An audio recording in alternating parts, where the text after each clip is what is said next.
I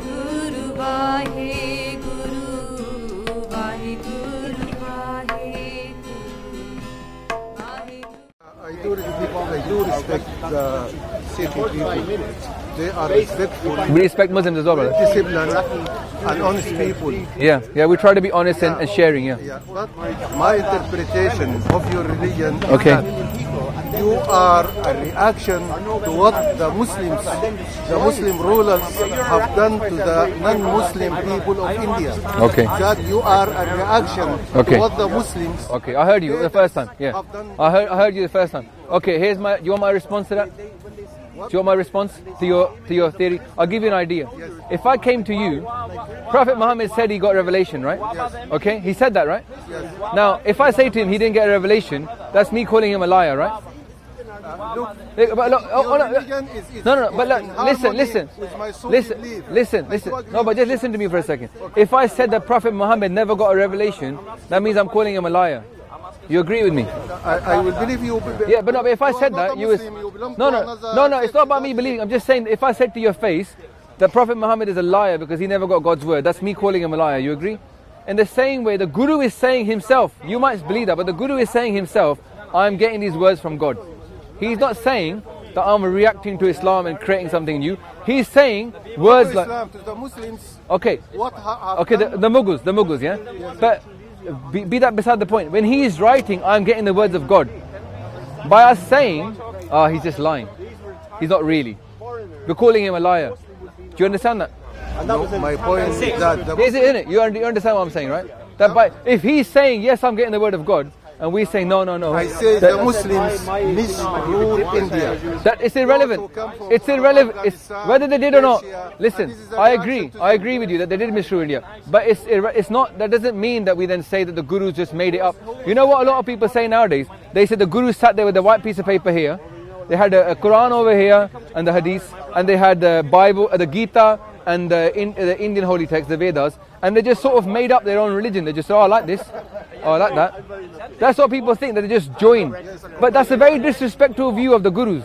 That's like saying that they were liars, because they're saying I'm getting this from God. So in effect, for someone to believe that is also to believe that Guru Nanak Dev Ji is a liar, because he's saying he's getting the word of God. Do you get it? So if you believe that, that's up to you. But obviously I, as a Sikh, I believe my Guru is not lying. I believe that he's getting the words from God, and that the world and God was fed up of what was there. The world was fed up of what was there before, and God was fed up of what was there. So he set up a new faith. And that faith believes that we are all one, that God does not care about religion, God cares about your actions. It believes that God encourages us to share with people. So what the Sikhs believe now is that religion is not important. What's more important is your actions, that you meditate, you experience God. That's what we believe. And that belief is not really available inside any other religion. There's no other religion upon the planet that has a Guru Granth Sahib Ji, which is a text which is interfaith. If you look at the Bible, it's all about Christianity. If you look at the Quran, it's all about Islam. The Guru Granth Sahib Ji is not all about Sikhi. Our text has writings of people that were from Islamic background and Hindu backgrounds in there. It's not all about Islam. It's telling a Muslim how to be a good Muslim. Do you know that? The Guru wrote a verse telling a Muslim how to be a good Muslim. If the Guru was a Muslim, like you said earlier, why would he not say, you want to be a good Muslim, just follow me, I'm a Muslim as well? He never said that. He said for a Muslim, follow Prophet Muhammad. But for a Sikh, follow the Guru. Spirituality is more important. Be a good Muslim, meditate, be compassionate, share what you have. That's what we say to Muslims. We don't say, oh, Prophet Muhammad's flawed, you should just leave Islam and become a Sikh. That would be very rude, wouldn't it? We don't worship Muhammad, we worship God. No, I didn't say that, worship Muhammad. Follow, I said. I know you guys don't worship, but there's a difference, yeah? We do believe that when we look at our Gurus, that they are like divine light upon earth. It's different from the Islamic belief of Prophet. It's different. The Guru for us is not just a Prophet. He's not just saying the words. He is. Like at night time, right? At night time, you can't see the sun. You agree? But the sun is still there. Where is the proof? The moon. The moon reflects the sun at night. It does not have its own light. The Guru for us reflects the sun. He doesn't have his own light. He doesn't bring his own ego. He reflects God. He's a sun. He's a moon. He's a moon to God. God is the sun, Guru is the moon. You know Plato? Have you heard of Plato? Yes. The Republic? Have you heard of the Republic? Plato? He has this idea that there are certain people who are living in a cave.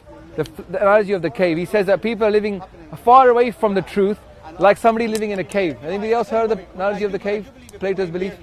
It's quite a famous philosophy example, right? So he says that people are living in the darkness like as if someone was living in a cave and looking at the wall of the cave. Behind him there's a candle and there's things in front of the candle and the reflection, the shadow of those things are on the wall and he's looking at those things. That's how far he says we are from reality. But as you start to break your chains of your mind, you climb out of the cave. When you come out and look at the truth, you can't cope with the truth. It's too bright. You've been in darkness. So he says you look up on the ground and you see reflections of the truth, the sun, on the pools of water on the ground. The Guru is like that pool of water. He reflects the sun.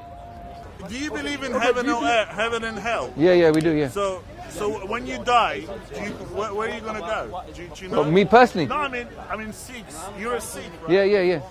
So we believe there's 4 options, bro. Yeah? 4 options. 4 options, right? 4 options. Right? So the option number 1, yeah? You meditate, you live a good life. You're such a good person, no matter what religion you are, that God says, he's one of mine. So when you go in front of the guy that's supposed to... No, when you die, there's no one judgment day for us. We believe in continuous judgment. As soon as you die, you get judged. So there's not like one qiyamah, yeah? There's no one end of the world and then we don't believe in the day of judgment. Yeah? We believe continuous judgment. So when you die, you go in front of the guy who's going to judge you. But some people, they don't go in front of him and get judged. They're so... Wait, let me give the point. Let me just finish this point, yeah? The option number 1 is that you don't get judged. You're such a good person, you're so spiritual, you just go straight in. Right? Option number 2 is you do get judged, but you pass. Well, hey, get in. Yeah? Option number 2. Right? Option number 3 is you don't pass. Oh, sad face, yeah? But you don't... Hold on. If you don't pass, there's like, come back again. Try again. Reincarnation. But there's different levels of reincarnation. You come back as a plant. You come back as an animal. As a monkey. A monkey or a pig. Or you can come back as a human being. As a human being. That's the highest chance. Right? And all of us here, we failed the test last time. And number 4. We all failed the test. Number 4 is hell. Hell, but it's not eternal. We don't believe in eternal hell. Because if a God really loved you and loves everybody, why would there be eternal hell? They'll give you a second chance, or a third chance, or a fourth chance. In the hell. Yeah. No, you get a chance to come back again after hell. So hell is not permanent for us. Only heaven is permanent. Hell is not permanent. When you go to heaven, do you get to screw girls? No. What do you do then? So what's the point of going to heaven? I'll tell you. I'll give you. Because All right. Muslims reckon that. We don't get that. Yeah. They'll be like, bonkers paradise. Yeah, we don't got that, bro. You know what we believe about? Okay, you know the soul, when it's free of this body, it doesn't have these inclinations about lust. No. Lust goes. Many spiritual people lost their lust as well.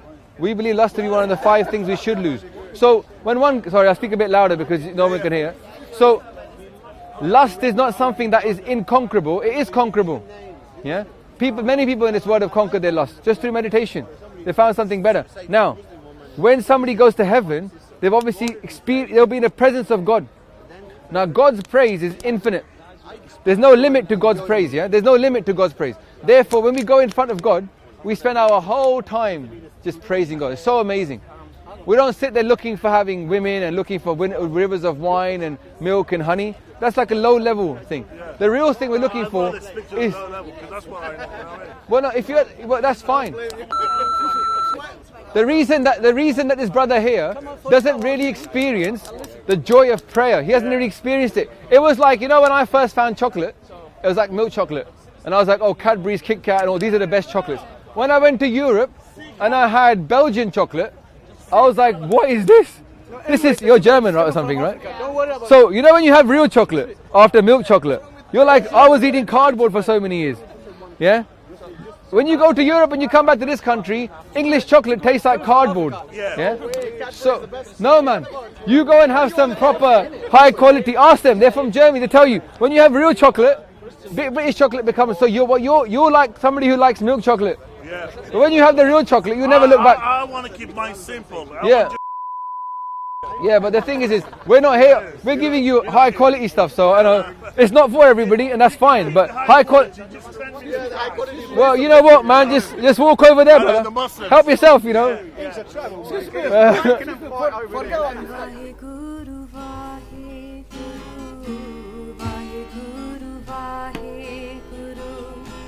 Vaheguru